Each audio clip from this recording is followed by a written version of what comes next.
It was late September of 1997 when I decided to start building a small cabin for myself in the woods of northern Arkansas.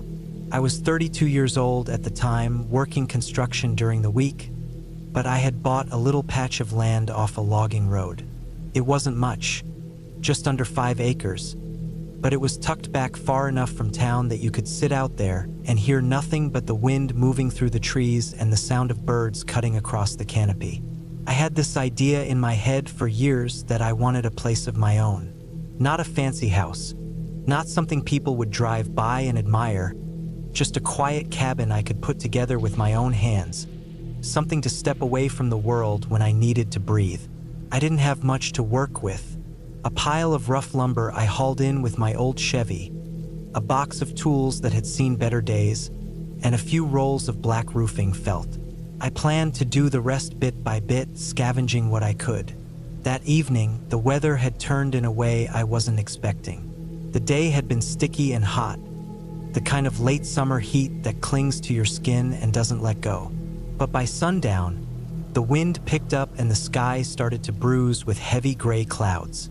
I was stubborn, though. I told myself I had enough daylight left to nail in at least one more section of wall before heading back to town. The rain came quicker than I thought it would. I was up on a ladder, driving nails into a frame board, when the first fat drops hit the top of my shoulders and rolled down my back.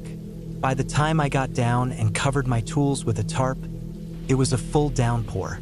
The sound of it pounding the roof felt deafening, like marbles tumbling from the sky. I stood there for a second, drenched, staring at the frame of the cabin that wasn't even half finished yet, thinking about whether to make a run for the truck. But then lightning flashed somewhere beyond the tree line, bright enough to light up the skeleton of the cabin for a split second, and I decided it would be stupid to drive on the logging road in weather like that. It was nothing but dirt and gravel, and when the rain hit hard, it turned into soup. So I ducked inside the half-built shell of the cabin and tried to make the best of it. There wasn't much inside, just the frame, some half-covered walls, and a stack of lumber leaning against the corner. Water ran through gaps in the boards, dripping onto the floor and making little muddy puddles where the dirt had been packed down from my boots. I had an old lantern with me, so I lit it and set it on one of the beams. The glow spread out soft and warm, pushing back against the wet darkness seeping in from outside. I kept telling myself it was just a night of bad weather. I had been through worse storms, but the rain didn't let up. It only grew heavier, slamming the half-built cabin like fists on a door. Every gust of wind made the beams creak, like the whole place might tilt over. I tried to keep busy, moving boards around, checking that the tarp over the tools wasn't blowing loose, but after a while there was nothing left to do but sit on an overturned bucket and wait. That's when the uneasiness started. Maybe it was the storm, maybe it was being out there alone, but I kept hearing things in between the rain. At first, it was just branches snapping, like the trees giving way under the wind. But then there were heavier sounds, sharp cracks closer to the cabin, like footsteps on wet ground. I held still, listening. The storm muffled everything, but every now and then, something rose above it. A crunch, a splash, the scrape of something against wood. I tried to shake it off. Deer maybe, or a wild hog nosing around. It wasn't uncommon out there, but I couldn't keep my mind from wandering. I thought about the fact that no one knew I had stayed. Everyone assumed I'd head back to town when the rain started. If something happened out here, if I fell, or if someone wandered up the logging road, I'd be stuck in the dark with no way to call for help. The lantern hissed softly beside me, its glow bouncing across the wet boards. My eyes kept darting to the open sections of the wall where the rain blew through. Each flash of lightning lit up the trees, and every time, I swore I saw movement between the trunks. Not clear shapes, not enough to make out, just shifts of shadow against shadow. The hours dragged on like that. The storm didn't ease, and I stayed there, shivering in my wet clothes, listening to the storm play tricks on me. At one point, a sharp thud hit the outside of the cabin wall, right near where I was sitting. I jumped, knocking the lantern over. The light sputtered but didn't go out. I grabbed it, my hands trembling, and set it back upright. My heart pounded so hard it hurt. I stared at the wall where the sound had hit, but nothing moved on the other side. I told myself it was a branch ripped loose by the wind. That was the only thing that made sense. But once that thought settled, another came behind it. What if it wasn't a branch? What if someone was out there in the storm, waiting? The land was isolated, sure, but that didn't mean people couldn't wander up. Hunters, drifters, whoever. My mind dug into every worst-case scenario it could think of. By midnight, the rain had turned the ground into a river of mud, and the whole cabin smelled of wet wood and damp earth. I sat there with the lantern burning low, every muscle tight, waiting for something to happen.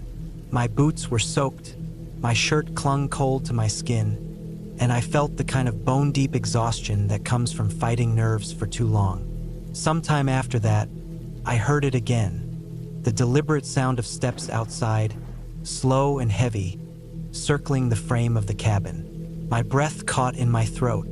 I gripped the handle of my hammer like it was the only thing standing between me and whatever was out there.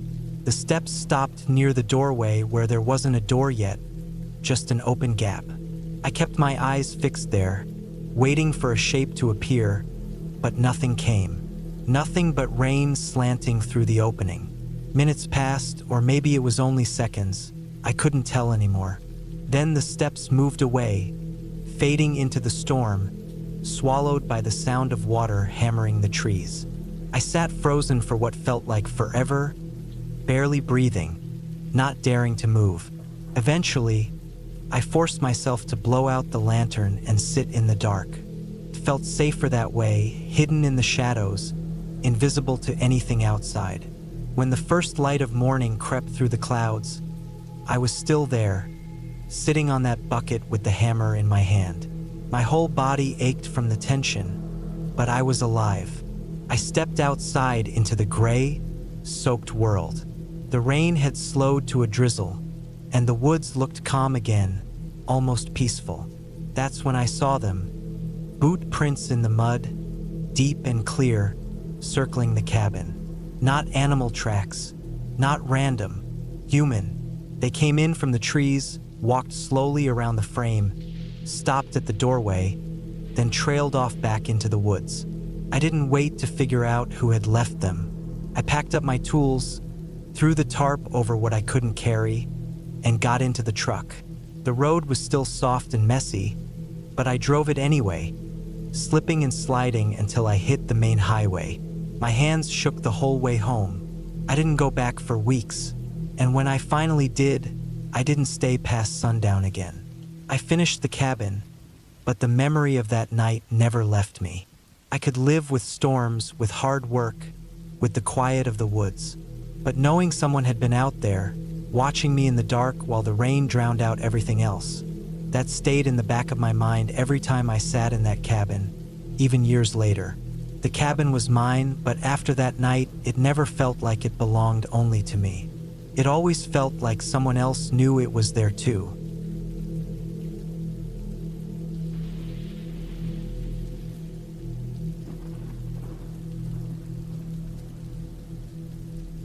I was 26 years old when I decided to spend a few weeks working on an old farm that belonged to a distant uncle of mine. It was late September of 1998, and the place was tucked deep into the countryside of southern Missouri, far from towns, far from neighbors, and farther still from anything I was used to in my small apartment in St. Louis.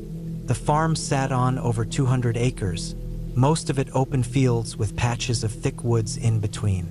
At the back of the property, almost a mile from the main house, there was a weathered cabin that my uncle used for storage and, occasionally, for resting during long days in the fields. The cabin was where I stayed, not because it was comfortable, but because my uncle had made it clear he didn't want anyone crowding the main house. The cabin itself was simple: wooden walls gone gray from age, a tin roof that rattled when the wind cut across the fields, and a single small porch that faced east toward a broken fence line. Inside there was a bed frame with a thin mattress, an old cast iron stove, and a table that looked like it had been built out of leftover barn wood. The smell inside was always the same: dry hay, old smoke, and faint mildew. I didn't mind at first. I figured the solitude might even feel refreshing. I brought some books, a radio, and enough food to last. The days passed slowly. I would wake early to help with feeding the cattle, fix broken parts of the fence, or drag brush from the fields. By evening, I was tired enough that even the silence of the cabin didn't bother me. But after a few nights, that silence began to change. The first time I noticed it was subtle. Around 2 in the morning, I woke up because of a sound I couldn't place. It wasn't the wind, though the cabin always groaned when the gusts hit it just right. It wasn't the normal creaks of the structure settling either. This sound was sharp, deliberate, like the crunch of heavy boots pressing down on gravel. I lay still, staring at the shadowy beams above my bed, listening. Came again, closer, then stopped. I held my breath until my chest hurt. Finally, I convinced myself it was probably a deer or maybe one of the stray dogs that roamed the fields. But the sound came back the next night, only louder, and this time I was sure it wasn't an animal. I heard the crunch of steps circling the cabin, slow and dragging. My stomach turned tight. I didn't move. I didn't even look toward the window. I just waited, muscle stiff, listening to each step press down into the gravel and dirt outside. Then, after what felt like forever, the sound stopped. Silence filled the cabin again, except for my own heartbeat hammering in my ears. Over the next few days, I worked as usual, but I couldn't shake the tension. The fields felt too open, the tree lines too close. Every time I fixed a fence post, I had the feeling someone was watching me from the woods. Sometimes I would stop, squinting at the thick trees, waiting for any movement. Nothing ever came, but that feeling never left. The third night was worse. I woke again to the sound, but this time it wasn't just footsteps. There was a faint scrape, like metal against wood, somewhere near the porch. I sat up slowly, my throat dry, straining to hear. The noise stopped, then started again, longer, drawn out. I imagined someone dragging a shovel or a piece of iron across the boards outside. My mind raced. I thought about opening the door, but the idea of stepping out into the dark yard with nothing but a dim flashlight in my hand kept me frozen where I was. I waited, motionless, until the sound stopped completely. The next morning, when the sun rose, I stepped outside carefully. The yard looked normal at first glance, but when I bent down on the porch, I noticed something thin and dark on the boards. Scratches that hadn't been there before. They ran in uneven lines across the wood, gouges deep enough to splinter the surface. My stomach twisted. I checked the ground near the steps and found footprints pressed into the dirt. They weren't boots, at least not the kind you buy in stores. They looked old, wide, and uneven, like worn soles that had been patched or dragged too long. I didn't mention it to my uncle. He wasn't the type to care about little details like that, and I didn't want him thinking I was spooked. But that day, I kept my eyes open wider than ever. When I walked the fence line, I checked the ground. When I entered the barn, I studied every shadow. When I returned to the cabin, I closed the door and pushed the old table against it. That night, sleep never came. I lay awake, staring at the ceiling, every nerve in my body pulled tight. Around midnight, the footsteps came again. They circled slower this time, deliberate, as if whoever it was knew I was listening. My throat tightened as I heard the scrape on the porch again, longer, harsher, like metal dragging across the boards. I stayed still, barely breathing, gripping the edge of the mattress. The sound stopped, and after a long silence, I heard one final creak, like weight pressing down on the first step of the porch. Morning came, and I forced myself outside. The porch had new scratches, deeper than before. The ground held more footprints, scattered around the cabin in a pattern that circled and doubled back, like someone pacing for hours. That was when I knew this wasn't random. Someone was coming out here on purpose, someone who knew I was alone. That day, I found myself watching the woods constantly. Every broken twig or sudden crow startled me. When I worked in the barn, I left the doors wide open so I could see out. At the cabin, I kept my back to the wall, never sitting with my face toward the window. By evening, I was too wound up to eat. The last night was the breaking point. I had barely closed my eyes when I heard the sound again. This time, it wasn't footsteps. It was the door. A slow push, the wood groaning against the weight, the latch rattling under pressure. I froze, every muscle burning with fear. The table I had shoved against the door trembled slightly, the legs squeaking across the floor.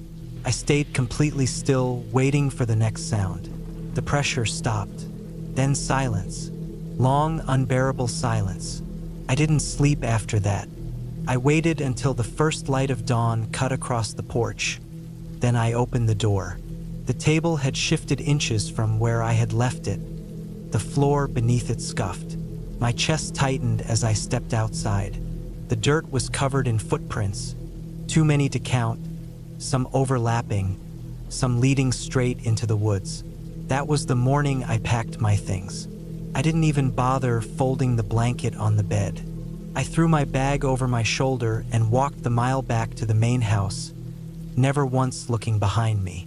When I told my uncle I was heading home early, he didn't ask why. I didn't explain. To this day, I don't know who was out there circling that cabin. I don't know what they wanted or why they never tried harder to get inside. But I know what I heard, what I saw, the footsteps, the scratches, the shifted table. It was real, and it was enough. I've never gone back to that farm, and I've never spent another night alone in a cabin like that again.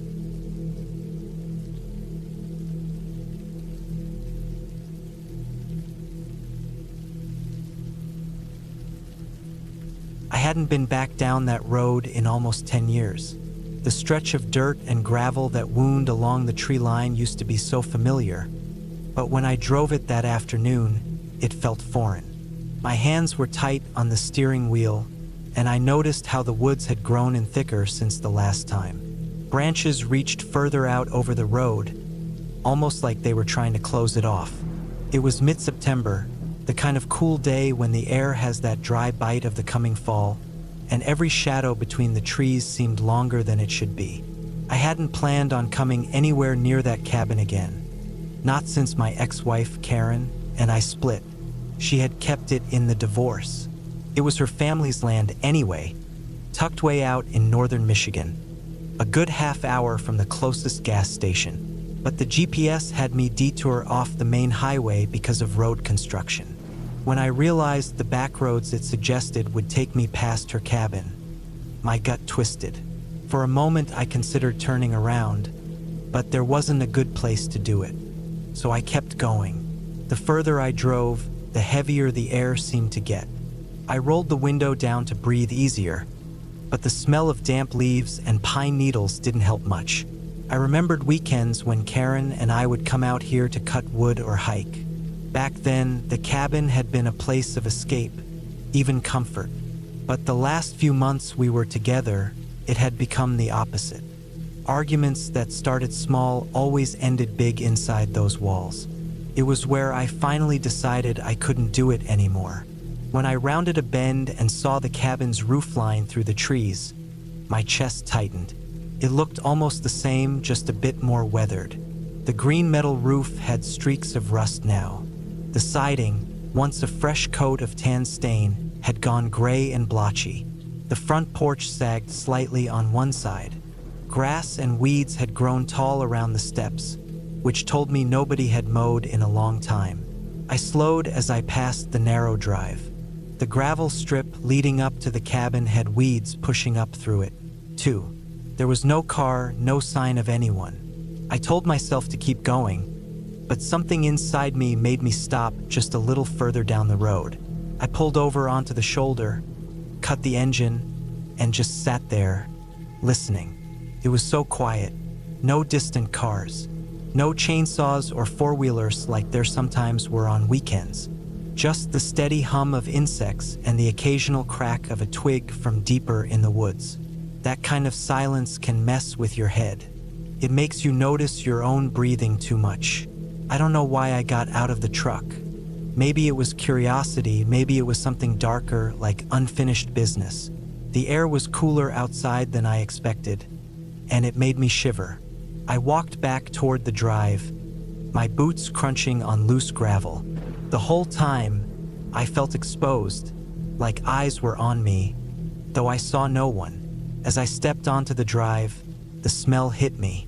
At first it was faint, like something rotten, but as I got closer to the cabin it grew stronger. It wasn't just old garbage or dead leaves. It was heavier, meatier. I froze halfway up the drive. My first thought was an animal. Maybe a deer had died close by. The woods are full of coyotes, bears too sometimes. That made sense. But the smell seemed to seep out of the cabin itself, through the cracks in the wood. I swallowed hard and kept walking until I reached the porch. The boards creaked under my weight, softer than I remembered. I glanced at the windows. They were smeared with grime, curtains drawn tight. I pressed my hand against the doorframe, and the paint flaked under my fingers. Something inside me said not to open that door, but against my better judgment, I tried the knob. To my surprise, it turned easily. The smell that rolled out was overwhelming, so strong it made my stomach clench. My eyes watered as I stepped inside. The cabin was dim, only the weak light from the door cutting into the gloom. Dust coated everything. The couch in the corner sagged in the middle, its fabric stained darker than it used to be. The small wooden table by the window was covered with junk mail and papers, most of them damp and curling at the edges. But it was the floor that made my throat tighten. Right in the middle of the living room was a dark, wide stain. It spread across the boards in uneven shapes, almost black in some spots, lighter in others. I knew instantly it wasn't from water. It was dried blood. The smell, the heaviness in the air, it all made sense in that moment. I stood frozen, staring at it. The silence pressed in harder than before, my ears straining for any sound.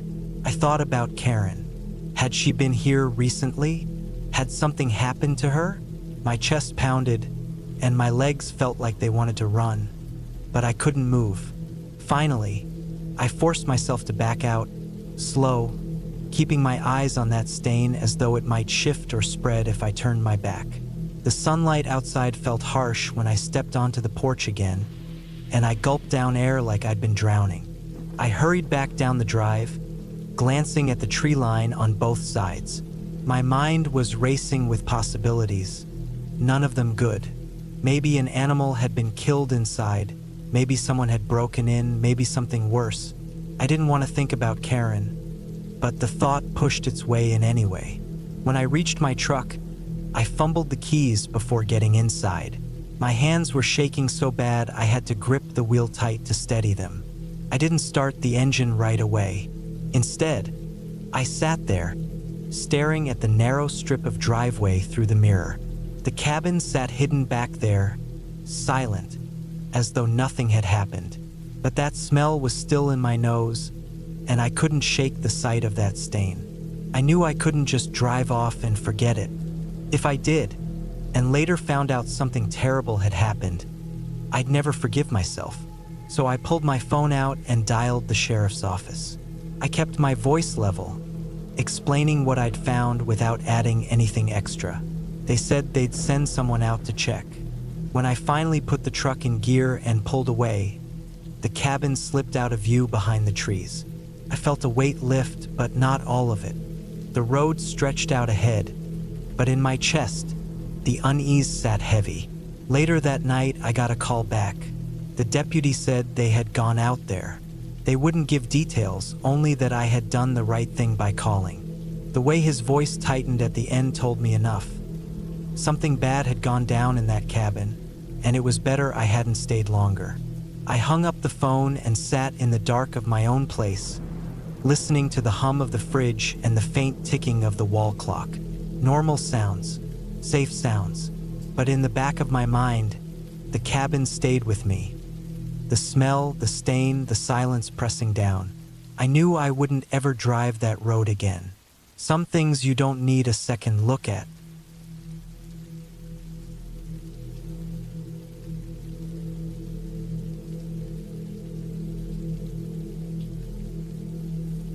I was 36 the year I decided to take a break from everything.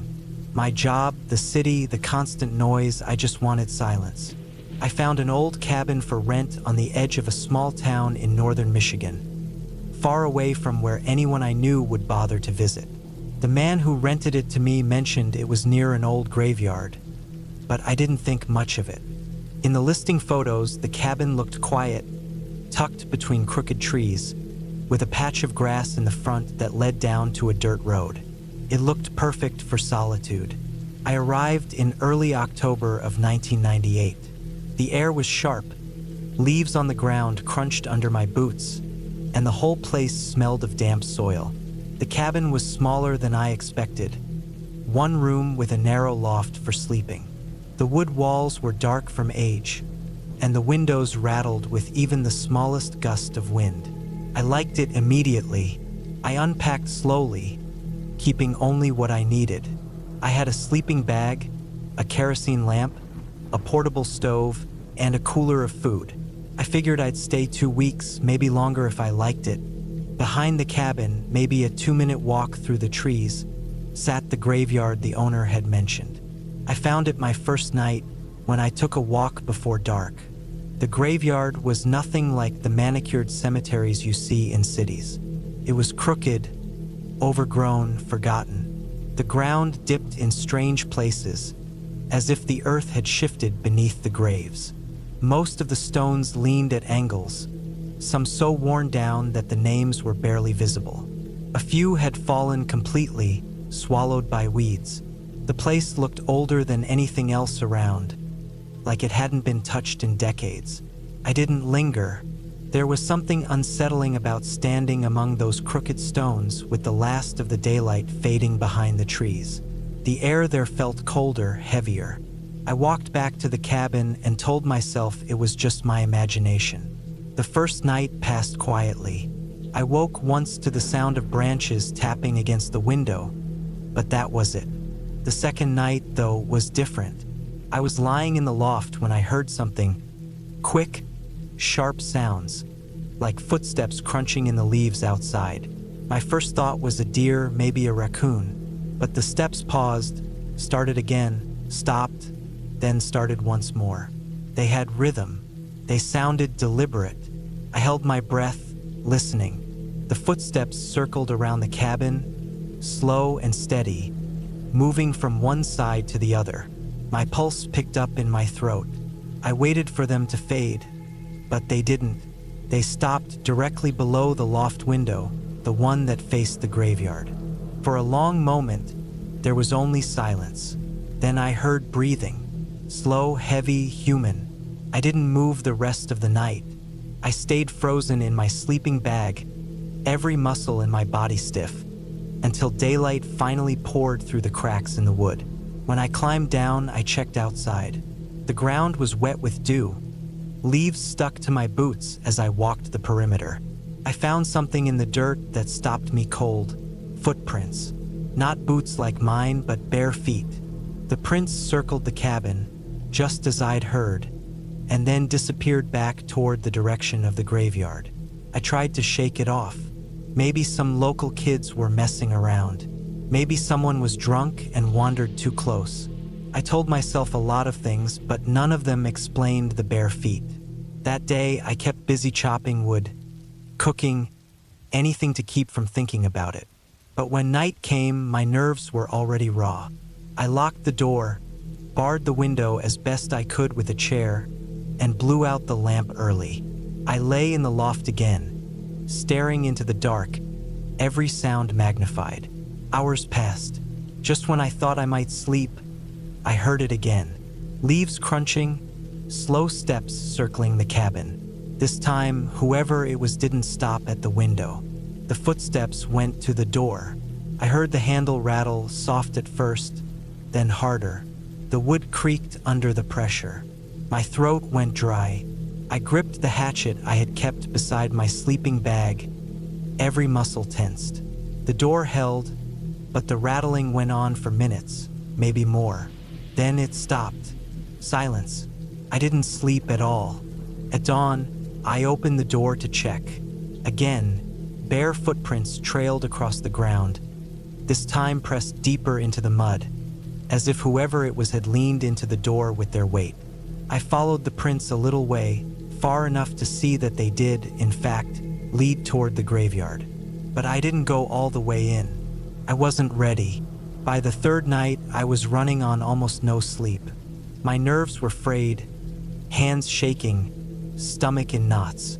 I kept telling myself I should just leave, but a stubborn part of me wanted to prove I wasn't weak, that I could handle a few nights alone. I regretted that choice almost immediately. The sounds came earlier that night, before midnight. The same footsteps circling, the same pause at the door. But this time, I heard something else. Wood cracking, a sharp snap that made me sit up straight. I realized with horror that someone was breaking one of the shutters off the window. I heard nails popping loose, one by one, wood splintering. Then the window rattled violently. I scrambled down the ladder with my hatchet, heart pounding so hard I thought I'd pass out. The window creaked, the frame straining against whatever force was outside.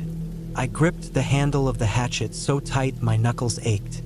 Standing in the dark with my breath shallow and sharp, the rattling stopped. Silence hung heavy again. I waited, listening, my ears ringing with the quiet. Then I heard the slow drag of feet walking away. I didn't wait until morning this time. I stuffed everything I had into my bag, grabbed my cooler, and loaded it into my truck with trembling hands. I didn't even look back at the cabin. I drove down the dirt road, tires sliding in the loose gravel, until I hit the highway and didn't slow down for miles. I made it back to the nearest town by sunrise. I parked in front of a diner, still gripping the wheel, body stiff and aching from the tension. My nerves finally broke, and I sat there shaking until the sun was fully up. I didn't tell anyone in the diner what happened. I didn't call the police. I didn't go back to get the rest of my things. The cabin was cheap, the food I left behind didn't matter. None of it mattered compared to the thought of those bare feet circling my cabin at night, the sound of wood breaking under unseen hands, the steady breathing outside my window. I never went back to northern Michigan. To this day, I don't know who it was or what they wanted. But I know this much. Whoever was walking around that cabin in the middle of the night wasn't just passing through. They were waiting, watching, and I wasn't going to be the one to find out what they were waiting for. That graveyard and that cabin are probably still there, quiet and forgotten in the woods. But I'll never see them again.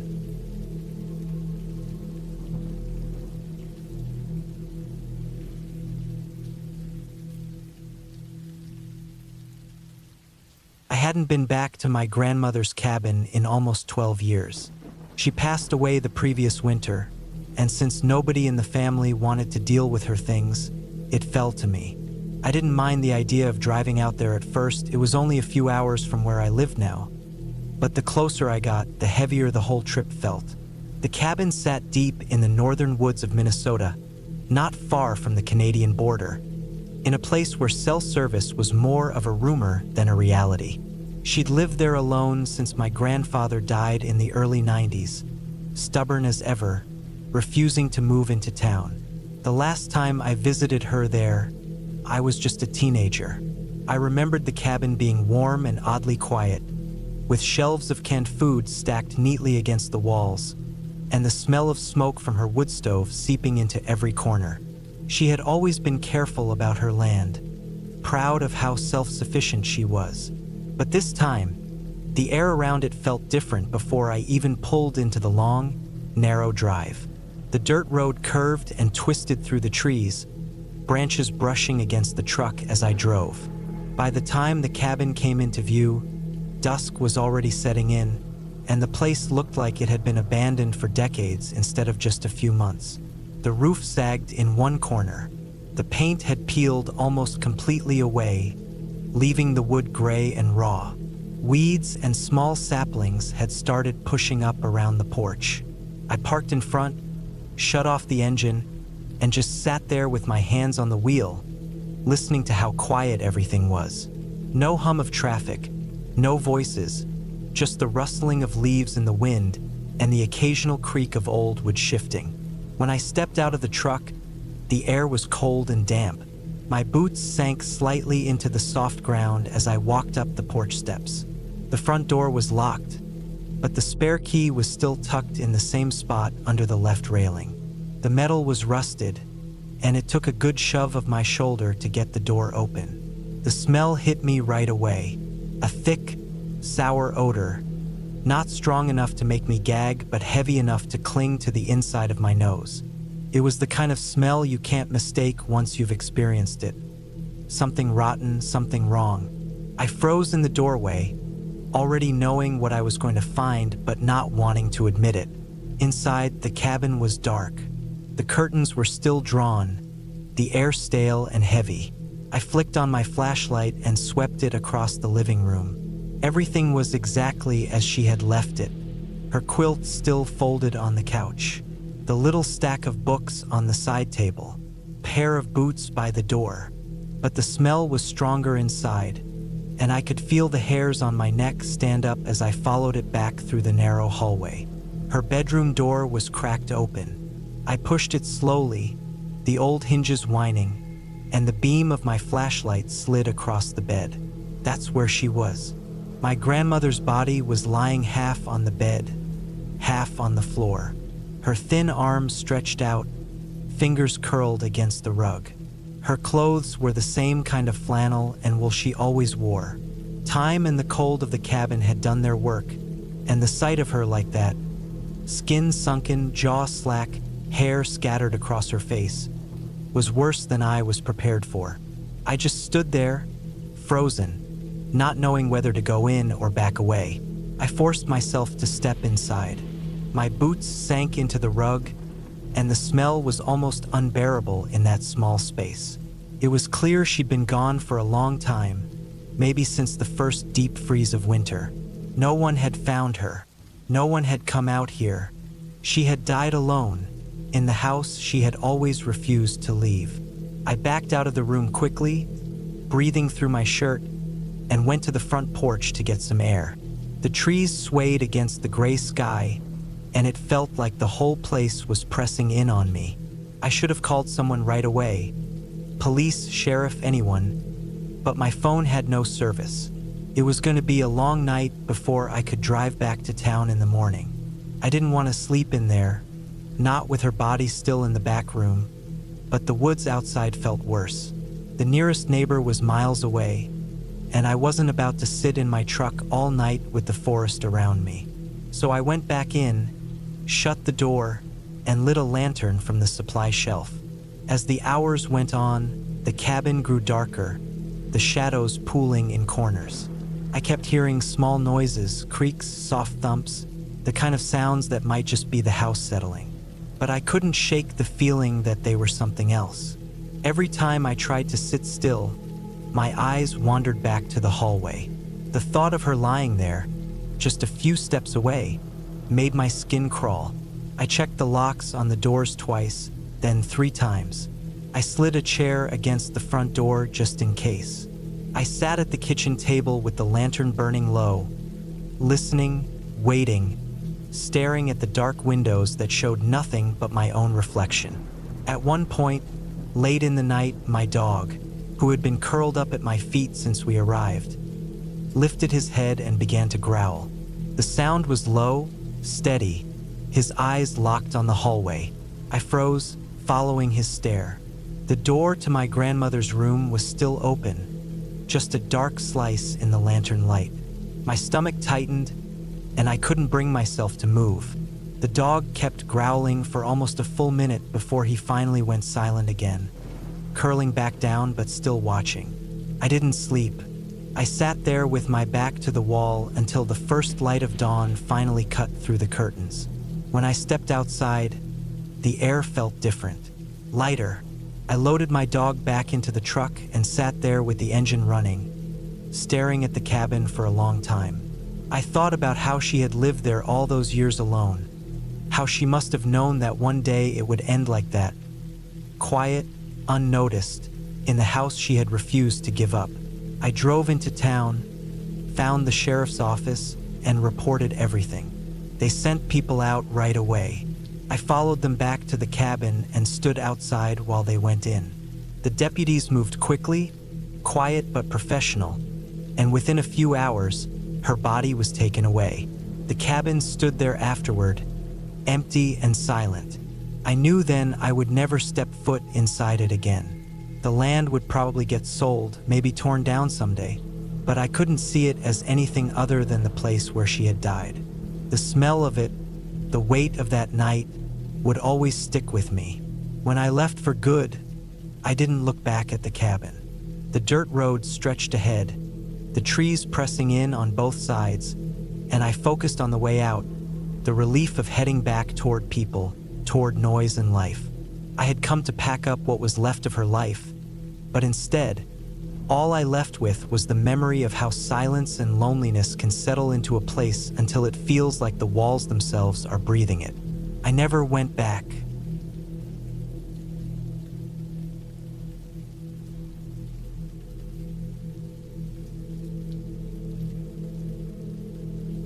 I still remember that night more vividly than anything else in my life. It was the summer of 1998, and I was 34 years old, living alone after my divorce.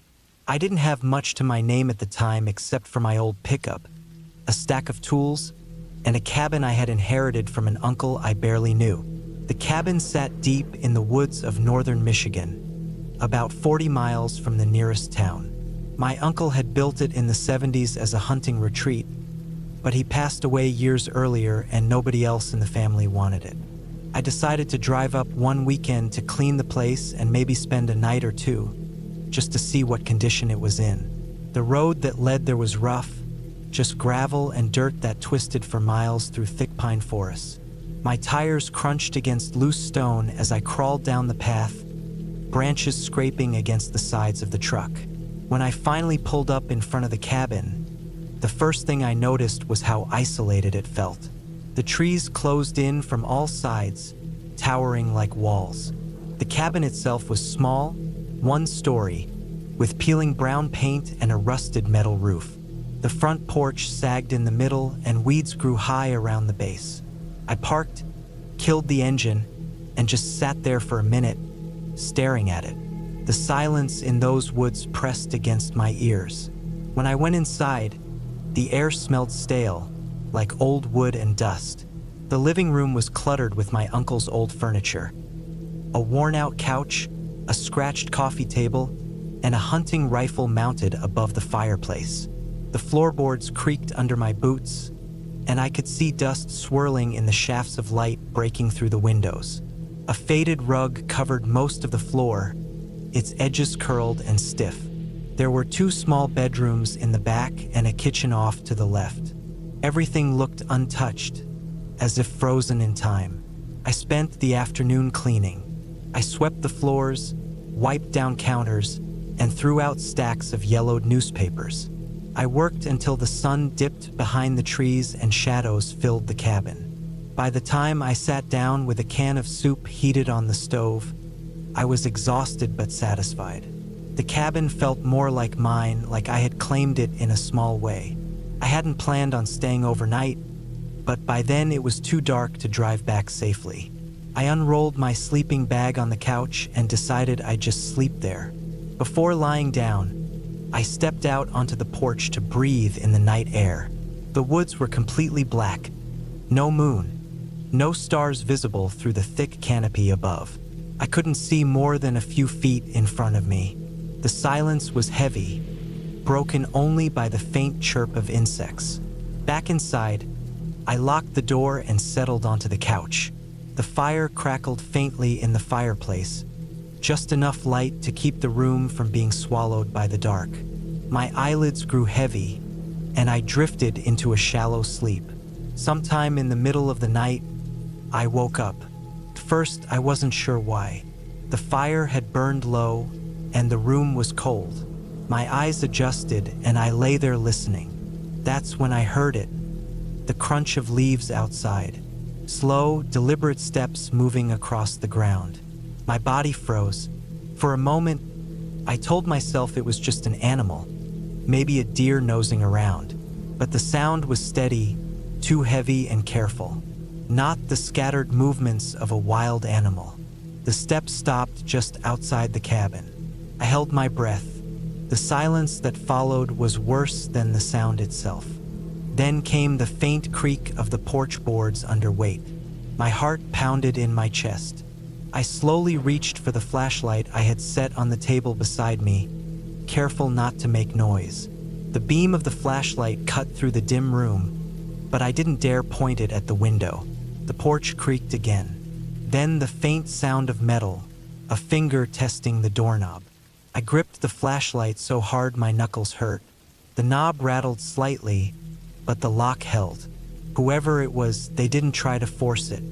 Instead, I heard slow steps circling the cabin, crunching against the ground, fading, then reappearing on the other side. Whoever it was, they were walking around, checking the place. I crawled quietly across the floor toward the fireplace, my eyes locked on the rifle mounted above it. I hadn't touched it earlier, but now I reached up, fingers trembling as I took it down. It was dusty but solid. I didn't even know if it was loaded, but holding it gave me some sense of control. I crouched there, back against the wall, every muscle tense. The steps stopped again, this time near one of the bedroom windows. I thought I heard the faint scrape of a finger or tool against the glass. I pictured someone standing out there, staring in, watching. I wanted to shout, to scare them off, but fear held me silent. Minutes dragged by, every second stretched thin. Eventually, the sounds faded. The steps moved farther into the woods, until I couldn't hear them at all. I stayed awake the rest of the night, gripping the rifle, my eyes fixed on the door. Every creak of the wood, every whisper of wind against the cabin walls kept me on edge. The fire had gone out completely, and the cold seeped into my bones. I sat there in the dark, too afraid to move, waiting for the first light of morning. When dawn finally came, pale light spilling through the windows, I forced myself to open the front door. The porch boards were damp with morning dew, and in the dirt just below the steps were footprints. They were clear, heavy boot prints, leading from the woods to the cabin and back again. Whoever it was had been real.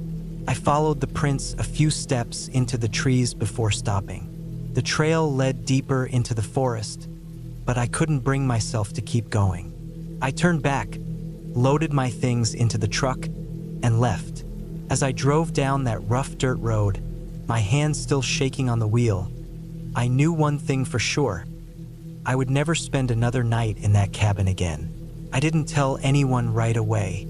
Part of me wanted to believe it had just been some hunter passing through, maybe lost.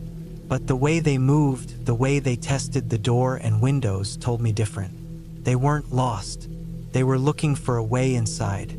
I sold the cabin later that year without ever going back. To this day, I don't know who was out there or what they wanted. All I know is that I wasn't supposed to be there that night, and I was lucky the door had been locked.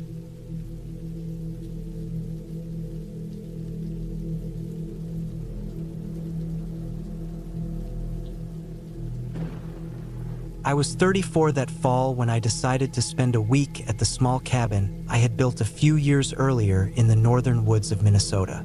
It sat about 2 miles off the main dirt road, tucked behind thick spruce and birch. I had built it simple, just one room with a small loft and a wood stove. It was the kind of place where you could disappear from the world. I brought my dog, Rex, with me. He was a large shepherd mix, almost 80 pounds, loyal and protective. He never liked strangers, and that was part of why I trusted him so much out there. It was late October of 2016. The air already had that heavy bite, the kind that told you snow wasn't far off. I planned to stay for 6 days, split firewood, hunt a little, and just be away from people. I carried supplies in on my old four-wheeler, bags of rice, canned food, coffee, and a few gallons of water. The cabin had no running water and no power. At night, everything was dark, and the silence was deep. The first couple of days were calm. I spent the daylight hours cutting wood and stacking it along the side of the cabin. Rex ran through the trees, chasing scents. At night, he curled at the foot of my bedroll, always alert, always ready. I remember how quiet the forest felt after sundown. Sometimes, I'd hear owls or the crack of a branch far off, but mostly it was silence, broken only by the popping of the wood stove.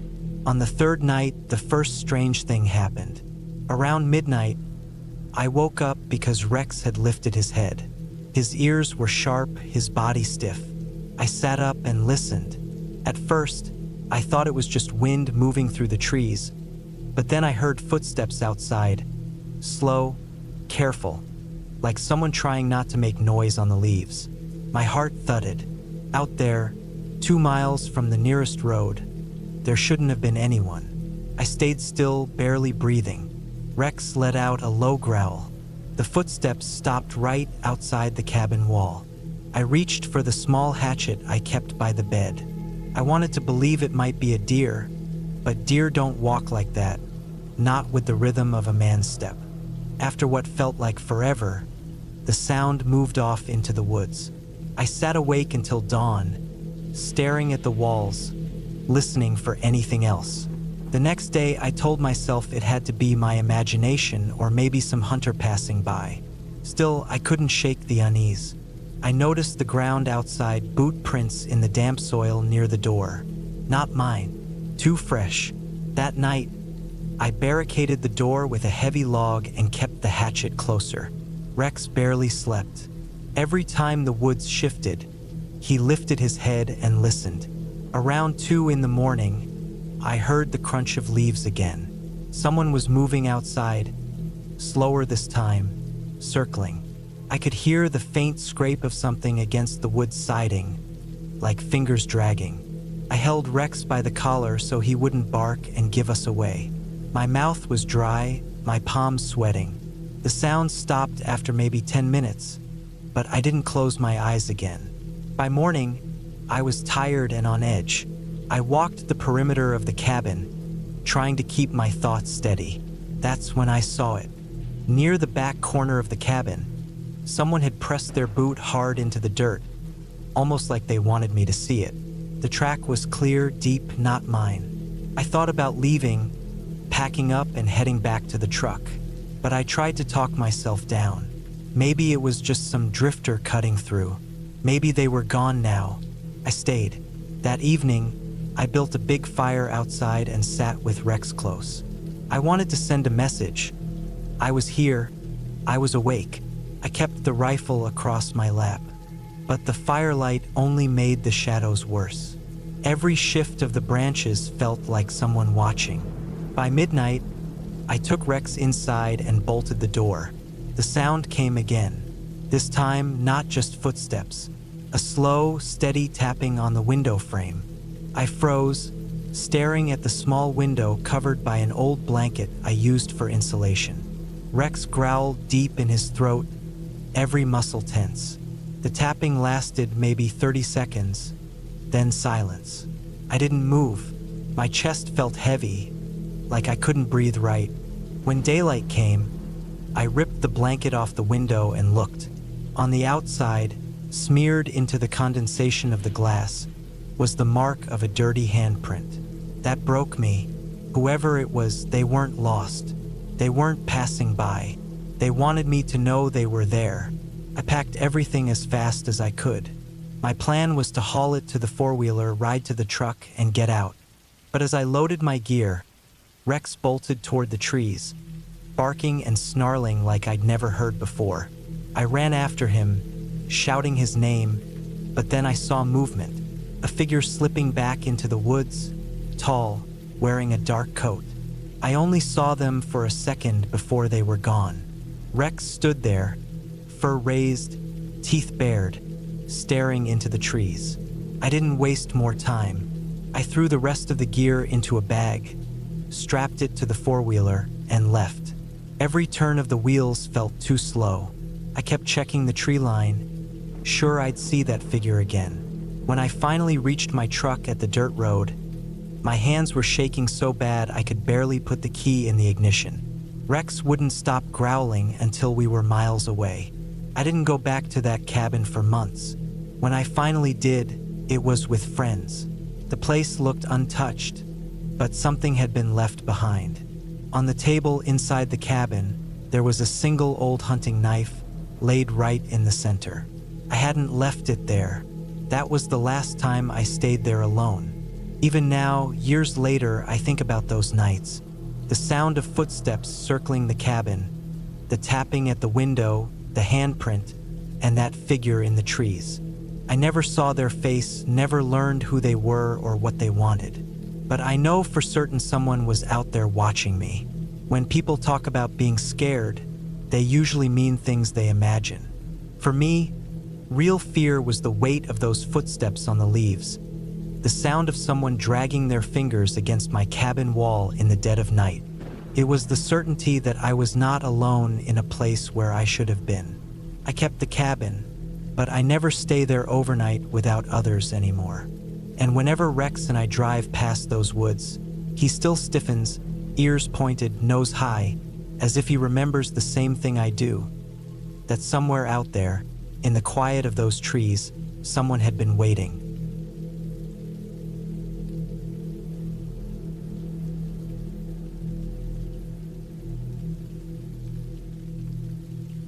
I remember the summer of 1998 clearly, because it was the year I decided to take a long trip alone and stay in an old cabin in northern Wisconsin. I was 27 back then, and I had this urge to get away from the crowded city, the noise, the traffic, and the constant movement of people. I wanted silence, trees, and open air. A friend of mine knew someone who owned a hunting cabin near a lake, way back in the woods, far from the main road.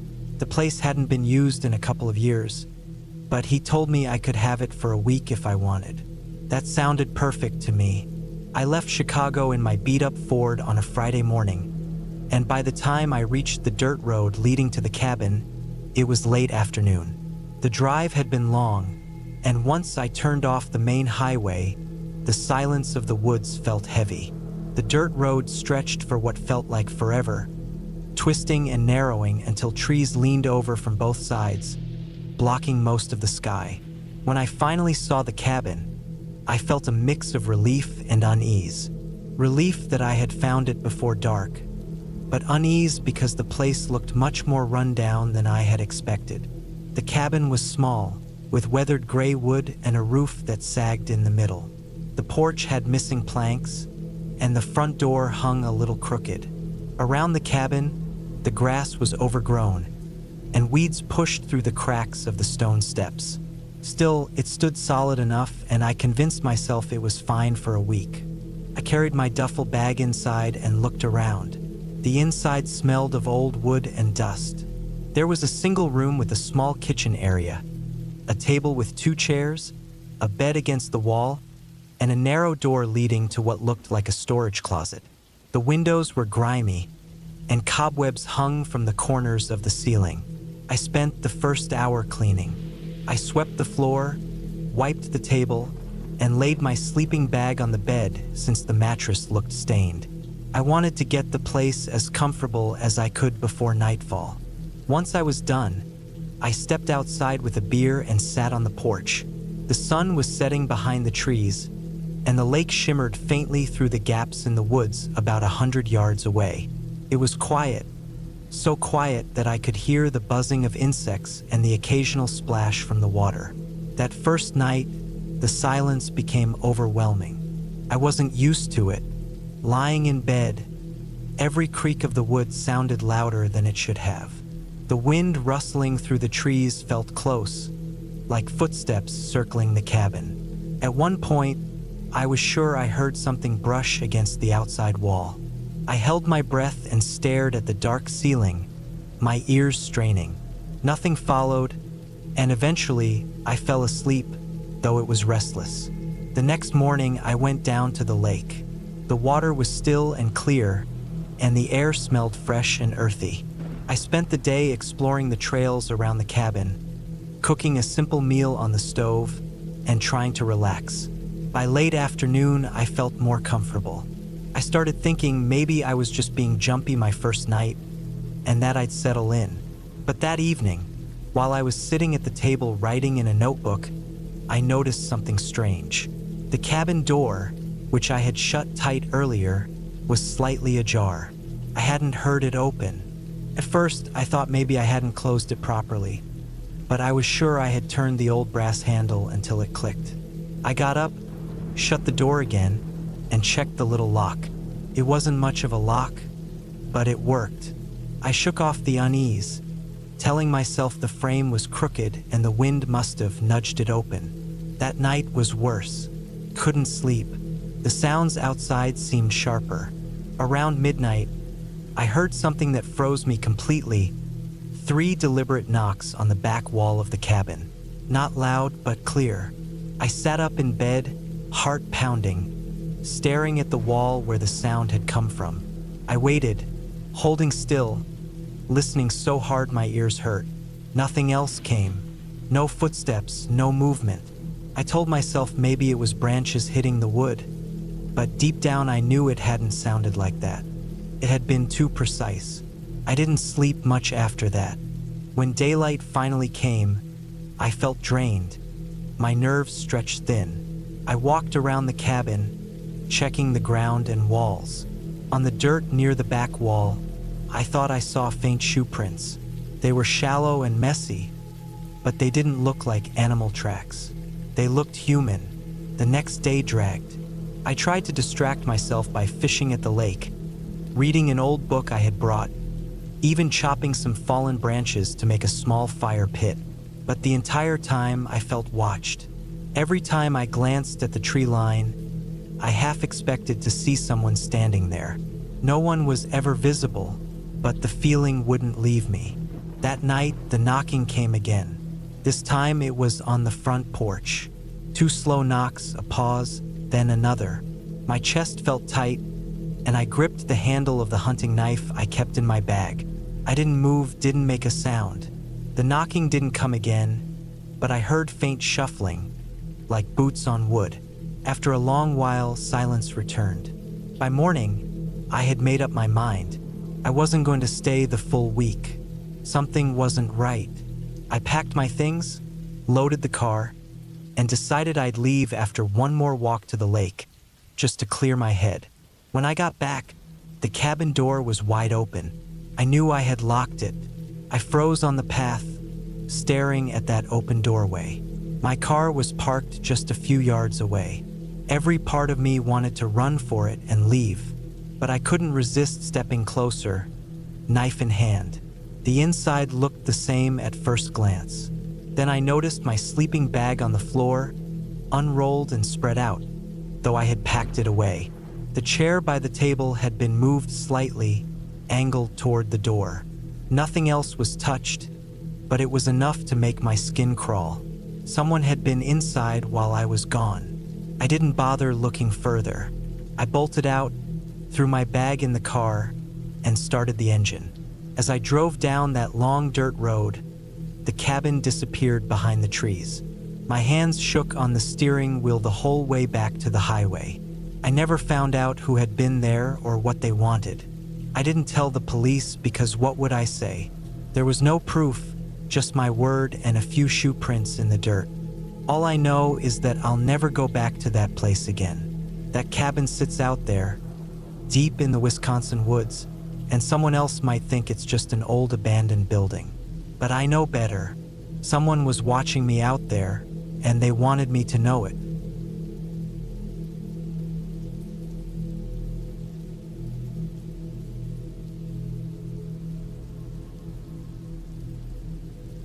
I had been working as a seasonal park ranger in Montana back in the fall of 1998. I was 26 at the time, still figuring out what I wanted to do with my life. The job wasn't glamorous, but I liked being out in the quiet woods, away from crowds and city noise. My post was an old ranger's cabin that sat off a service road about 5 miles from the nearest main trail. It was a squat, single-story place, built in the 1940s, and everything inside smelled like old pine boards mixed with stale wood smoke. It wasn't much, but it was enough.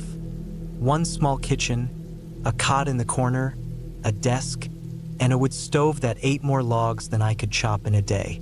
By late September, the days were short and the nights dropped to near freezing. That evening, I had spent a few hours checking the lower hiking trails, making sure no campers had left fires burning.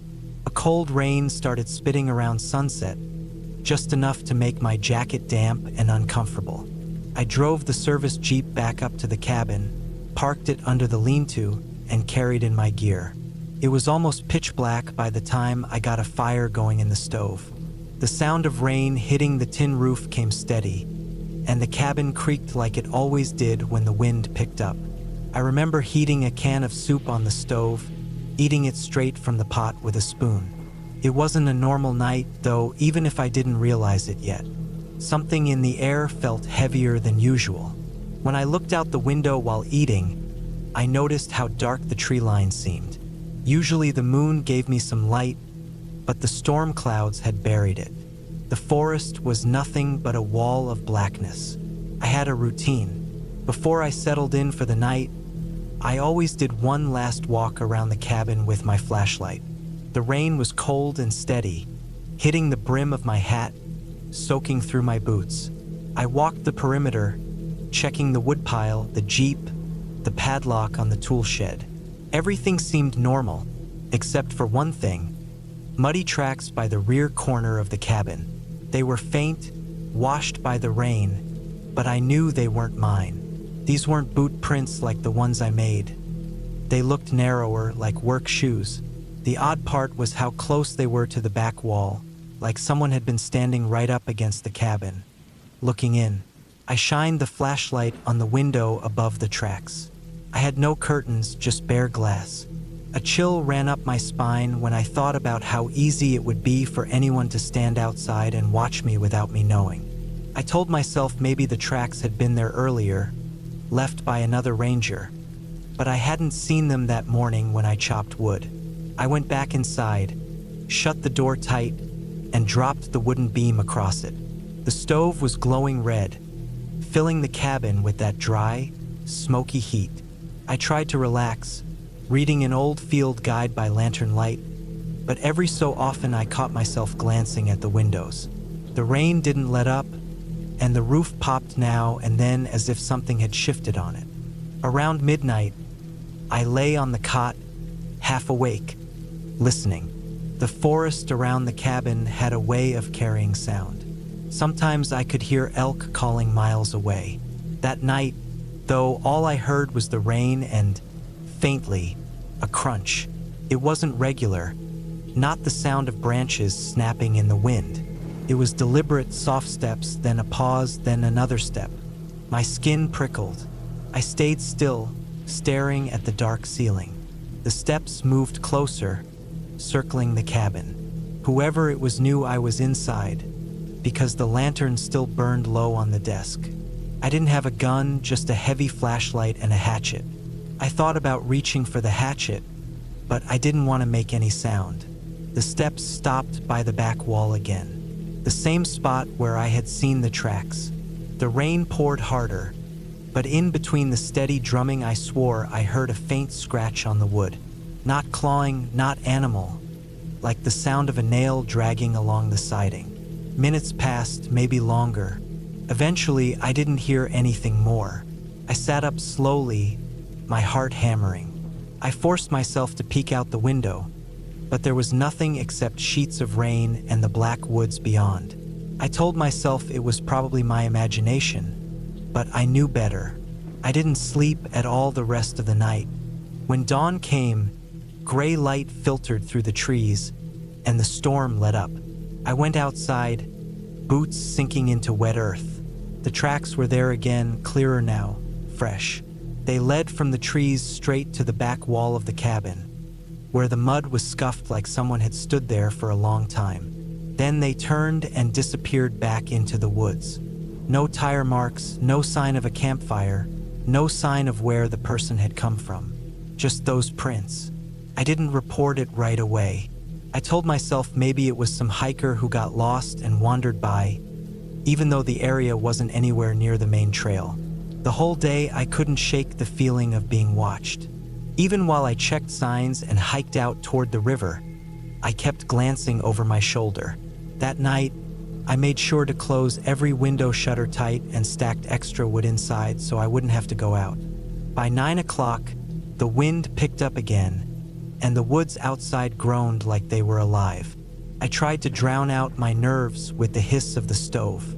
Sometime after midnight, the sound came again. Slow, steady steps in the mud. This time they stopped at the front door.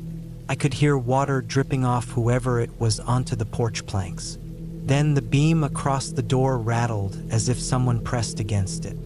Not hard enough to break it, but just enough to test it. My chest tightened so much I couldn't breathe right.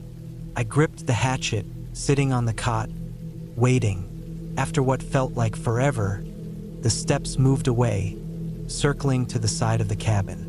The window shutters rattled as if someone brushed against them. I stayed frozen, every muscle in me tense. The steps circled once, then faded into the woods. When morning came, I found new prints in the mud, fresh as the ones before. Whoever it was had walked around the cabin again and stood at the door long enough to leave a deep, clear impression in the boards of the porch. I took photos with the old disposable camera they gave us rangers for logging evidence. I turned those prints in at the station later that week. The supervisors said it was likely some drifter or hunter, maybe someone living out in the woods without a permit. They told me to keep logging it, but not to worry too much. That was easy for them to say. They weren't the ones sleeping out there alone. I lasted another 2 weeks before I asked to be reassigned closer to the main station. I never found out who had been walking around that cabin in the rain. No camps were discovered, no arrests were made. But I'll never forget lying on that cot, listening to the sound of footsteps in the mud, knowing someone was out there in the dark, watching, waiting, never saying a word. Even now, years later, whenever I hear rain on a tin roof, I can almost hear those steps again, circling, pausing, pressing close against the walls.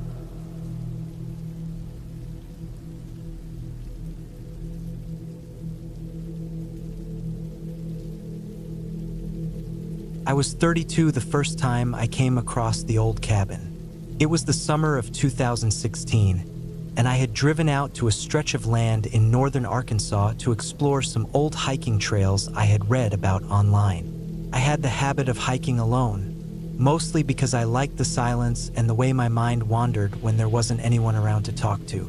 That morning was hot, the kind of heat that sticks to your skin, and I had set out early to avoid the worst of it. The trail wound through thick woods, the trees tall and close together, their branches tangled overhead so sunlight slipped through in broken pieces.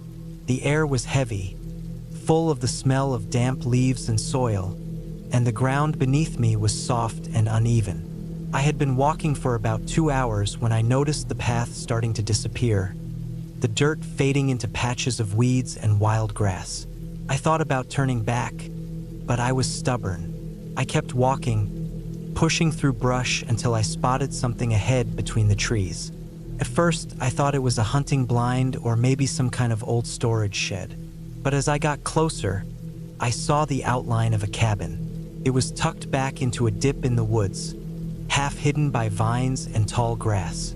The wood was gray and rotting, the roof sagging under the weight of years of rain and neglect. One of the shutters was hanging by a single hinge, swinging slightly each time a breeze moved through. The place looked abandoned for decades, but there was something about it that made me stop where I was and just stare. I remember the first thought that crossed my mind. Someone had built this far out and someone had lived here. There were no other houses, no roads nearby, nothing but forest. It gave me a strange feeling, like I had stumbled onto something I wasn't supposed to see. But curiosity always gets me, and after a few minutes of standing there, I walked closer. The cabin door was barely hanging on. The frame was cracked, and the wood was swollen from rain. I pushed against it, and it opened with a groan that echoed in the quiet. Inside, the air was thick and stale, smelling of mold and old wood. Light slipped in through broken gaps in the walls, and dust floated in the beams like drifting ash.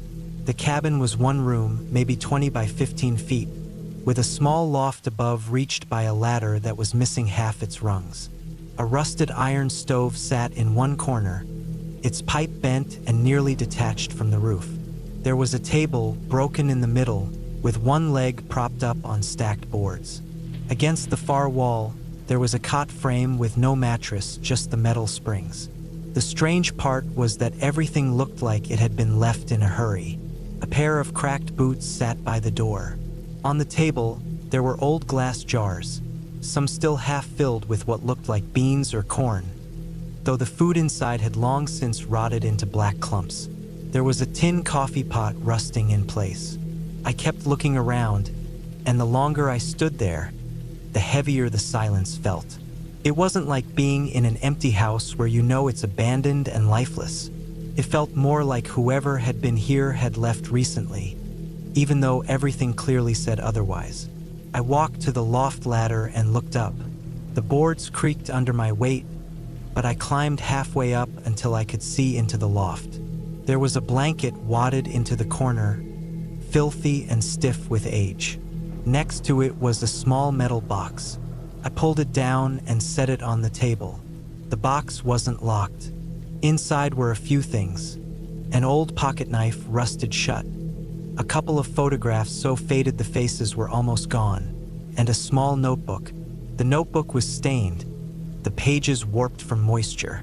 Most of the writing was smeared, but I could make out dates: 1951, 1952. The handwriting was cramped, uneven, hard to read. From the little I could piece together, it looked like someone had been writing about daily life out here. Cutting wood, setting traps, weather, things like that.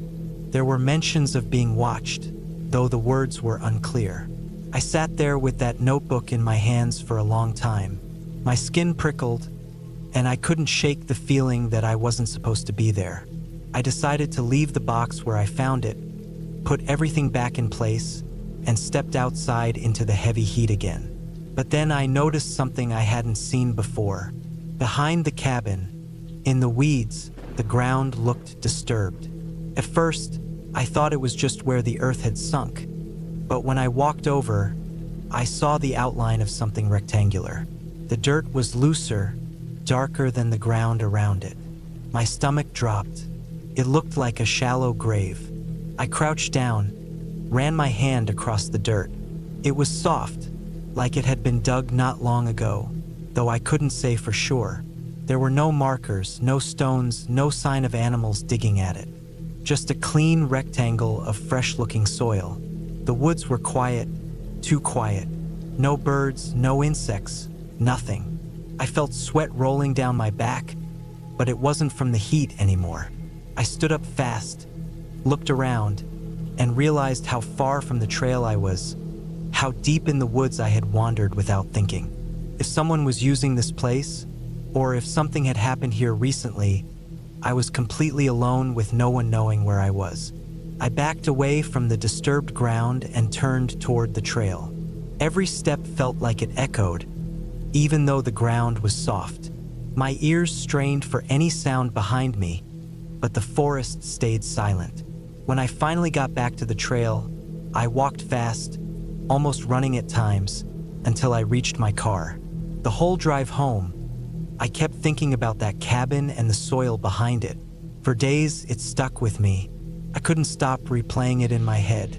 Finally, I decided to call the county sheriff's office.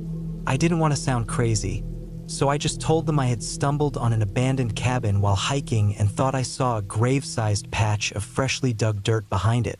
The deputy I spoke with said they'd send someone out to check. 2 weeks later, I got a call back. The deputy told me they went out to the location and found the cabin. The ground behind it had definitely been disturbed, but when they dug, they didn't find anything. No bones, no body, nothing. He said it looked like someone had started digging and then quit. Maybe kids messing around, maybe an old root cellar. He brushed it off. But here's the part that still bothers me. When he asked me to describe what I saw inside the cabin, I mentioned the box, the photographs, the notebook. He paused for a moment and then said when they searched, there was nothing like that inside. Just a collapsed table, a broken stove, and a cot frame. No box, no photos, no notebook. To this day, I don't know what to make of it. I haven't gone back. I think about it sometimes, though, the silence, the dirt behind the cabin, the missing box. And I know one thing for sure. If someone is still using that place, I came too close to stumbling onto something I was never meant to see.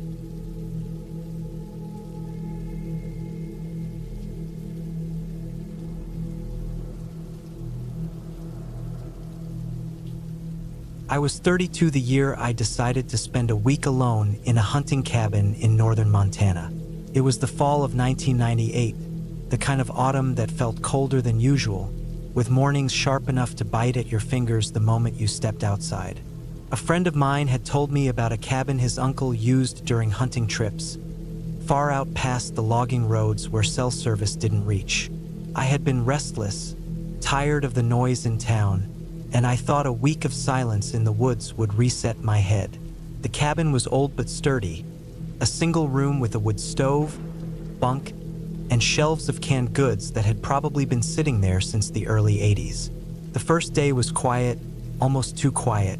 I hauled in firewood, swept the floor, and checked the traps I had set near the creek about 100 yards away. The only sound was the occasional snap of a branch in the forest or the distant call of a crow. I cooked beans over the stove, drank strong coffee, and tried to lose myself in the isolation. By the second day, I started noticing things that put me on edge. It wasn't anything obvious at first, just small details. The feeling that the woods weren't empty, the way the tree line seemed to shift in my vision when I stared too long. I chalked it up to nerves and lack of sleep.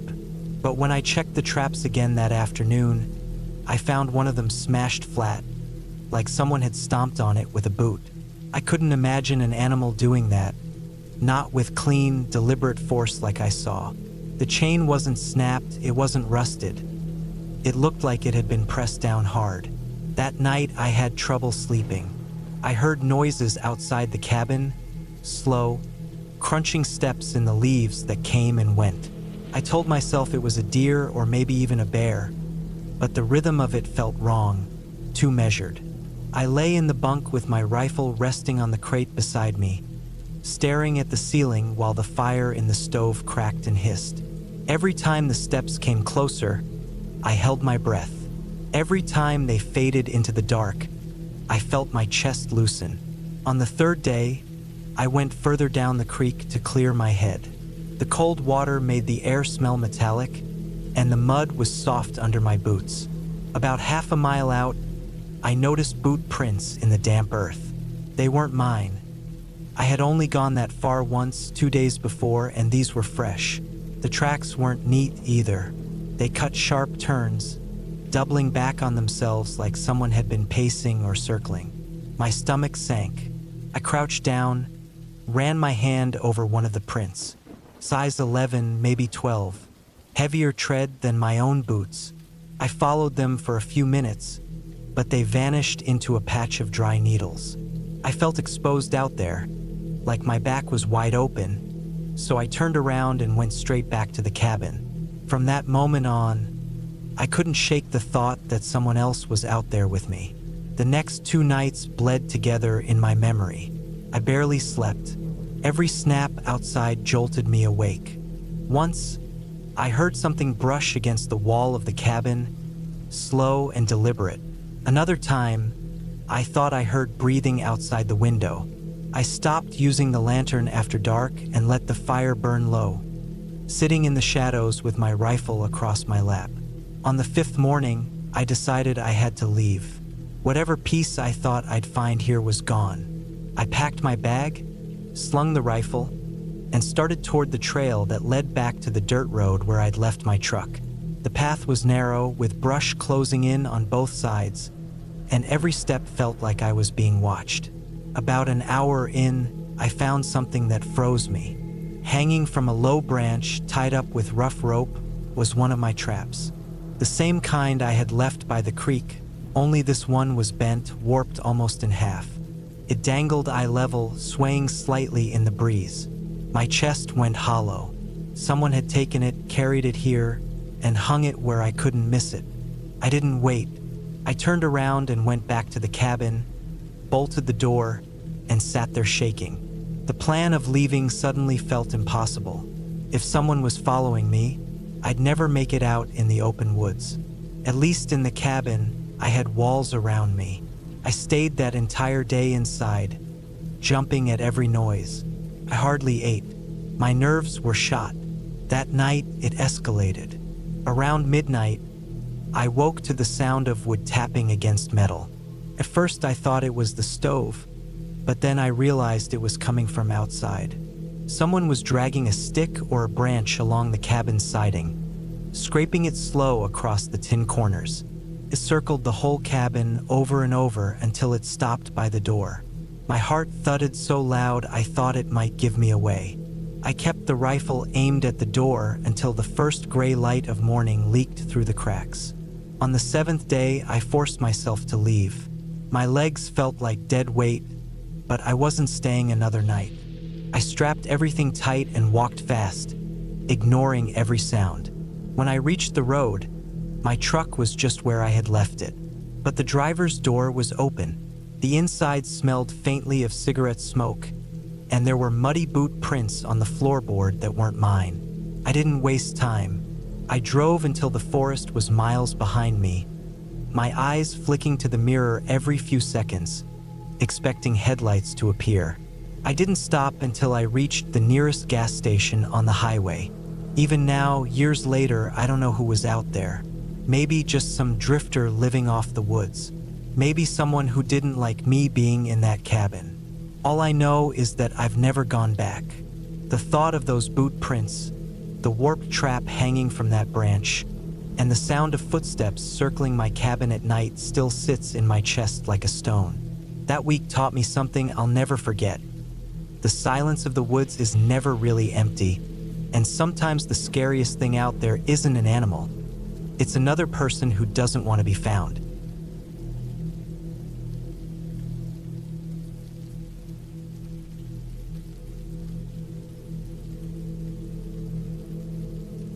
I was 27 when I decided to spend a week at a small cabin in the woods outside of Flagstaff, Arizona.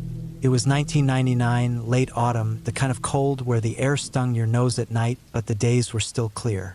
I had been working long hours at a warehouse job and felt like I was slowly breaking down from exhaustion. So the idea of shutting myself away in an isolated place sounded like exactly what I needed. A friend of mine had told me about this old hunting cabin his uncle used to use but hadn't touched in years. It was cheap, bare bones, and way out in the middle of nowhere. That was exactly the appeal. The drive out took longer than I expected. The paved road turned to dirt, and the dirt narrowed until it felt like my little car had no business being on it. Potholes shook my teeth. Pine trees thickened along both sides until I was driving through what felt like a tunnel. By the time I finally spotted the faded green roof of the cabin through the branches, I was stiff and my hands ached from gripping the steering wheel too hard. The cabin itself wasn't much. A single floor, small porch with rotted boards, one door, and two narrow windows facing the clearing. It had been built decades earlier, probably by hand, and time had taken its toll. The paint on the wood was chipped off almost completely, and the metal roof looked like it had rust eating through parts of it. Inside, it was one room with a small kitchen corner, a cot, a wooden table, and an old stove. There was no running water, no electricity, just a lantern, stacks of firewood, and a half-broken bookshelf with a few moldy paperbacks left behind. At first, it felt peaceful. The quiet was so thick that it pressed against me in a way I wasn't used to. No traffic, no hum of refrigerators or streetlights, just the occasional sound of wind through the pines and a bird calling out far off. I unpacked what I brought: a cooler with food, my sleeping bag, a hunting knife, and a couple of books. I remember thinking how perfect it felt, as if I had stepped out of the noise of the world. That first night went by uneventfully. I sat by the small stove, fed logs into it, and read by lantern light until the shadows blurred on the pages. The creaks of the cabin settling made me pause more than once, but I told myself it was nothing. Old Wood always complained in the cold. The second day, I explored the area. I followed a faint deer trail that ran behind the cabin and led into thicker woods. The ground was covered in dry needles and dead leaves, crunching under my boots. About half a mile out, I found a shallow creek with clear water running over stones. I filled a jug there and sat for a while just listening to the trickle. Everything felt fine, though I did notice something strange. Cigarette butts near the creek. Old, damp, but not that old. Someone else had been there, and that made me pause. The nearest house or road was miles away. That night, I lay awake longer than before. I heard something outside. It wasn't an animal scurrying. It was steps, slow and heavy, on the ground near the porch. I held my breath and stared at the ceiling in the dark, the weight of silence crushing me. Then the steps stopped. No door opened, no sound followed. Eventually, I told myself it was maybe a deer, maybe an elk. I forced myself to sleep. The third day, I felt different, uneasy. I stayed close to the cabin and chopped some firewood from the stack out back. When I went to set the wood inside, I noticed something I swear hadn't been there before. A footprint in the mud near the porch. It wasn't animal. It was a boot print larger than mine. I froze staring at it, then tried to convince myself maybe it was left by the last person who stayed here months ago. The thought didn't sit right with me. That night, the noises came again. This time, I stayed awake on purpose. Around midnight, I heard the crunch of footsteps circling the cabin. My chest tightened. I turned off the lantern so the inside would be dark. Whoever it was, they walked slowly, almost dragging their feet. They paused near the windows, then the porch again. I sat at the table gripping the knife I'd brought, barely breathing. After what felt like hours, the sounds faded away into the woods. In the morning, I went outside and checked. More prints, fresh. Whoever it was had come close to the door, stood there for a while, then walked around the back. I couldn't understand why. Why not knock? Why not call out? It was like they wanted me to know they were there but not show themselves. The next day was worse. I thought about leaving, but the long drive through the woods didn't feel safer than staying put. I stayed inside most of the day. The trees seemed too quiet, the silence heavier. Every snap of a twig outside made me jerk my head. My nerves were shot. That night was the longest of my life. It started with the footsteps again, slow and steady, circling. Then I heard something on the porch. The boards creaked under the weight. They stopped directly at the door. My hand shook holding the knife. The doorknob rattled once, twice. They were testing it. My stomach turned ice cold. I had pushed the table against the door earlier, and I was glad I did. Whoever it was stood there for a long time. I didn't hear them leave. I just sat, every muscle locked, until I finally passed out from exhaustion. When the sun rose, I went outside. The prints were everywhere. Around the cabin, on the porch, even near the back window. My cooler, which I'd left by the porch, was gone. Whoever it was had taken it. That was the final straw. I packed my things fast, shoving everything into the car. My heart pounded the whole time. Driving out was a nightmare. Every shadow between the trees looked like someone standing there.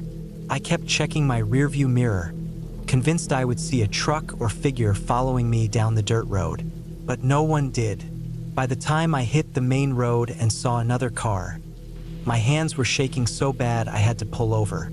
I never went back to that cabin. Later, when I told my friend, he shrugged it off, said maybe hunters had been passing through. But I know what I heard, what I saw.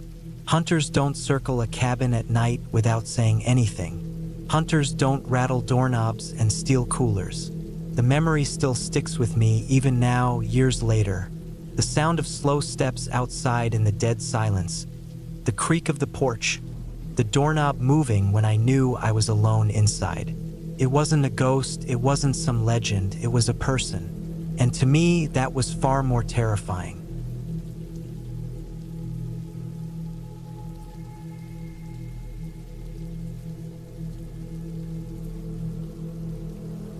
I had driven out to northern Arizona in the late summer of 2004.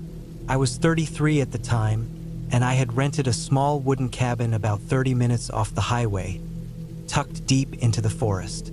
The whole point was to get away from noise, people, and the stress that was eating at me back in Phoenix.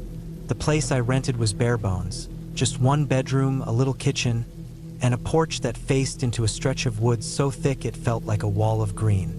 The first couple of days were fine. It was quiet, the air smelled like pine, and I got used to the sound of the wind moving through the trees.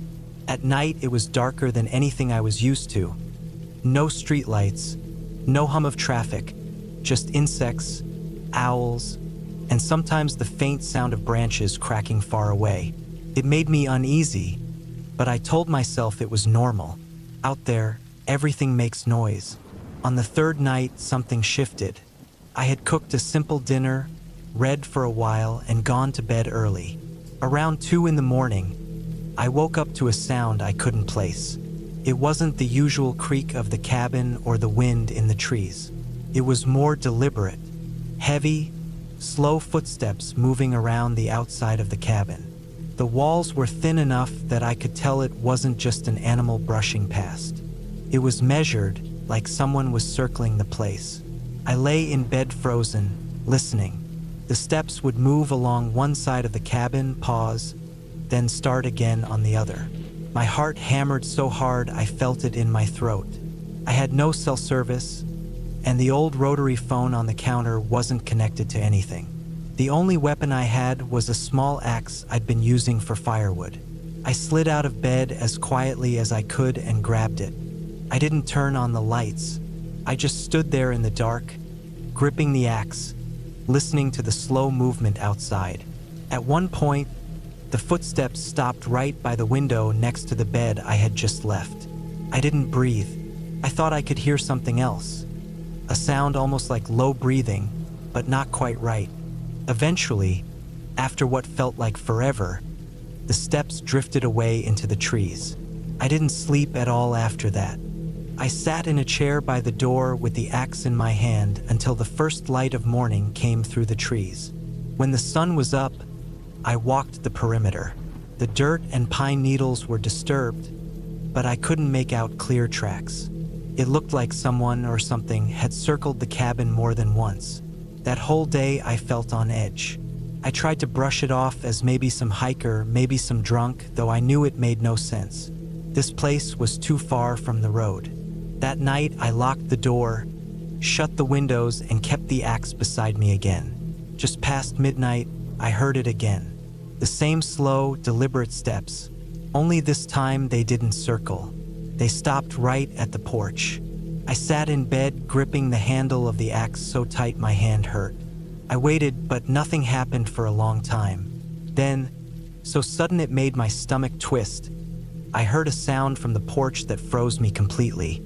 It was my own voice. Not a perfect match, but close enough. The sound of me calling out, except stretched, strained, like someone trying to copy the sound but not fully getting it right. It said a single word, and it wasn't even a real word, just a broken version of my own name. It was wrong in every way, like a recording that had been slowed down and played back through a busted speaker. I didn't move. I didn't even blink. My throat was dry as sand, and the air in the cabin felt like it was pressing down on me. The voice came again, longer this time, warped. Then silence. I couldn't understand it. I knew there was no way anyone could know my name out there. I hadn't spoken to anyone since I'd arrived. I hadn't told a soul I was staying at that cabin. The rest of the night, I didn't hear footsteps again, just the occasional snap of twigs in the distance. When daylight came, I found something on the porch that hadn't been there before. A dead rabbit, its body torn open but not eaten, just mangled. The blood had dried into the wood, and there were long scratches on the railing, like something had dragged sharp nails across it. At that point, I should have left. I should have packed my bag, driven down the dirt road, and gone back to civilization. But I told myself it could have been a coyote, maybe even a prank, though I didn't believe it. I stayed because I didn't want to feel like I was running. That evening, I tried to convince myself everything would be normal. I cooked, forced myself to eat, even tried reading again, though every little noise made me look up. As the sky darkened, I could feel my body tensing in anticipation. Around 1 a.m, I heard the steps again, only heavier, slower, dragging. They moved across the porch, back and forth. Then, right outside the door, I heard scratching at the wood. Not knocking, not pounding, but dragging long, slow strokes, like someone carving into it with their nails. I sat with the axe in my hands, my knuckles white. The scratching stopped, and then I heard the warped voice again. This time it was closer, clearer, trying harder to sound like me, stringing together a few broken words. My name, a half-formed sentence. The sound of my own voice asking me to let it in. I didn't move. I didn't say a word. Then the handle of the door rattled. Slowly, steadily, like something was testing it. I had locked it, but the sound of the metal shaking in the silence made my chest seize up. It lasted maybe 10 seconds, then stopped. For the rest of the night, nothing. Just silence so heavy it felt wrong. When dawn finally came, I looked at the door. The scratches weren't just on the outside anymore. They were lower, near the bottom of the wood, thin and deep, as if something had worked at it for hours trying to claw its way through. That was the moment I left. I didn't care what I left behind. I shoved everything into my bag, threw it into the truck, and didn't even bother locking the cabin door. I drove down that dirt road as fast as I could, the dust cloud chasing behind me until I reached the main road. I never went back. Years later, I heard people talk about things they called skinwalkers, about voices in the woods and shapes that weren't quite right. I don't know what I believe. All I know is that something out there knew my name, something that wasn't human, and it wanted me to hear it. And I'm certain that if I had opened that door, I wouldn't be here to tell this.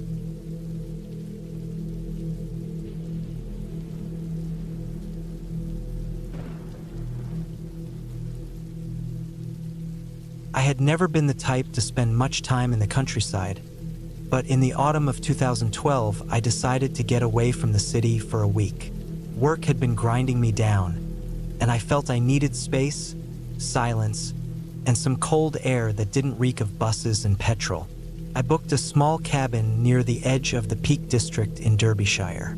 It was nothing fancy, just a single-floor wooden place with 2 small bedrooms, a fireplace, and a kitchen that looked like it hadn't been updated since the 90s. It sat alone at the end of a dirt track about half a mile off the main road, with a thin line of trees separating it from the open fields beyond. The first day felt almost perfect. The air was crisp, the leaves were turning, and the cabin smelled faintly of pine and wood smoke. I spent the afternoon walking around the nearby trails, watching the sheep, the hillsides, and taking in the silence that I thought I craved. By the time the sun dropped, I was tired and ready to settle in for the night. I cooked some food, lit the fireplace, and sat there listening to the wood crackle while scrolling through my phone. The nights in the countryside are darker than you think if you've only lived in towns. No streetlights, no passing cars, no glow in the distance. Just pitch black pressing against the windows. Around 11, when I finally turned off the lamp in the lounge, I felt the weight of it. The kind of darkness that makes you listen to every sound because you can't see a thing beyond the window glass. The creak of wood, the soft groan of wind through the trees, the occasional thud of something shifting outside. All of it felt louder when there was no background noise. I forced myself to bed, pulling the thin duvet tight around me. The second night was when things began to turn. I had spent the day hiking farther up the hills. When I got back in the late afternoon, I noticed something small and strange. The back door, which I was certain I had bolted before leaving, was unlocked. I told myself I must have forgotten, even though I distinctly remembered checking it before heading out. I didn't see any signs of anyone inside, and nothing seemed disturbed, but it left a tight knot in my chest. I slept badly that night. I kept waking up to faint noises. Once it sounded like shuffling outside the bedroom window. Another time I thought I heard a low scraping across the back door. Every time I sat up, heart racing, the sound would stop. I stayed in bed staring at the shadowy ceiling, convincing myself it was branches or animals. By the third day, I was uneasy but trying not to admit it. I told myself it was the isolation making me paranoid. Still, I checked all the doors and windows twice before dark, and I dragged a chair across the front door handle as an extra block. I sat in the living room with the fire lit, trying to lose myself in a book. It was close to midnight when I saw her. The curtains were open just a little, enough to see a slice of the dark outside. Something moved. At first I thought it was the reflection of the fire, but then it shifted in a way that was deliberate. I leaned forward, squinting. That's when I saw her standing beyond the tree line. A woman. She wasn't moving much, just standing there in the blackness. She was too far to make out her face, but I could see the pale oval of it, and the way her body stood stiff and still. I froze. The fire popped loudly, but I couldn't take my eyes off that shape. For a long time, she didn't move. When I finally blinked, she was gone, or at least I couldn't see her anymore. I rushed to the door, checked it again, made sure the bolt and chair were secure. I even went around pulling all the curtains closed. My hands were shaking. I didn't sleep much at all that night. The next morning, I tried to rationalize it. Maybe it was a trick of the eyes. Maybe a passing hiker, though who wanders fields at midnight in that cold? Still, I forced myself outside during the day to look. I walked to the tree line where I thought I had seen her. The grass was damp and matted in places, and there were faint footprints in the mud. Not boots, not heavy, bare feet. The sight made my stomach lurch.